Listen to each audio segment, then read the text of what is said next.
The German government is vowing rapid cash assistance for small and mid-sized companies facing massive energy bills this winter. The German economy minister meeting today with industry groups from across the country. They've been pressuring Berlin for help as energy prices soar to record heights, leaving them unable to pass costs along to consumers. Some firms are already lowering production. Industry leaders are meanwhile warning of growing insolvencies. Now, economists are now projecting a winter recession for Germany, saying the economy will likely contract in 2023. Well, recent figures are already drawing an increasingly grim outlook. Take a look. New data confirming an annual inflation rate of almost 8% for August. Higher prices cut into purchasing power, making it difficult for consumers to afford the same things this year that they could a year prior. Now, behind that inflation is soaring energy costs, led in particular by natural gas. Now, the European benchmark is now 3/4 more expensive than it was this time last year. Russia's war on Ukraine and Europe's response is largely responsible for that trend. Another worrying figure is the growing number of insolvencies in Germany, or the number of companies that cannot cover their own debts or liabilities. Now, that figure rose 6.6% in July from the prior month, and those are the freshest figures that we have, I should say. Now, take a listen to the words of economist Katharina Unterbohl. I asked her what kind of winter German businesses were about to face. I think this winter we will see the German economy slipping into recession. This is inevitable. Inflation is just too high so that consumers will close their purses and not spend during the winter. Money will have to be kept in order to pay energy bills. This is a main concern, of course. And then we also see industry shutting down production given these sky-high energy prices. So this is going to be a sharp recession at the turn of the year, and next year it's going to be a muted recovery because the Damocles sword of the gas supply gap is not going to go away anytime soon. To what extent can government aid really help here? We, of course, think about what happened during the COVID recession, a very sharp fall off in all kinds of economic output. This is obviously different.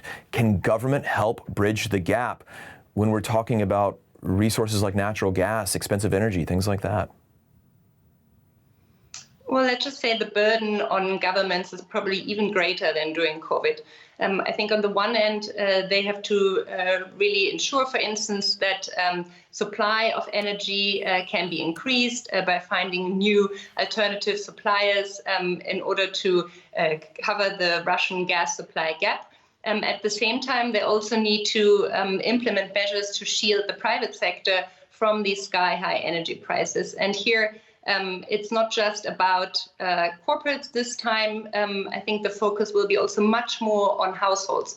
So in addition to, let's say, the traditional COVID instruments that we have seen, like state-guaranteed loans and furlough, for instance, I think more focus will also have to be put on households that really will face a tough time to pay their energy bills. And we need to see more action to not just avoid corporate insolvency this time, but also household insolvencies.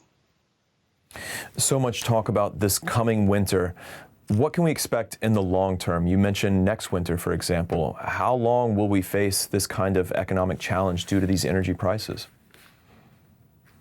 So I believe that the risk of forced rationing for this winter has decreased to pretty low levels. And this is mostly due to storage facilities filling up sooner than expected.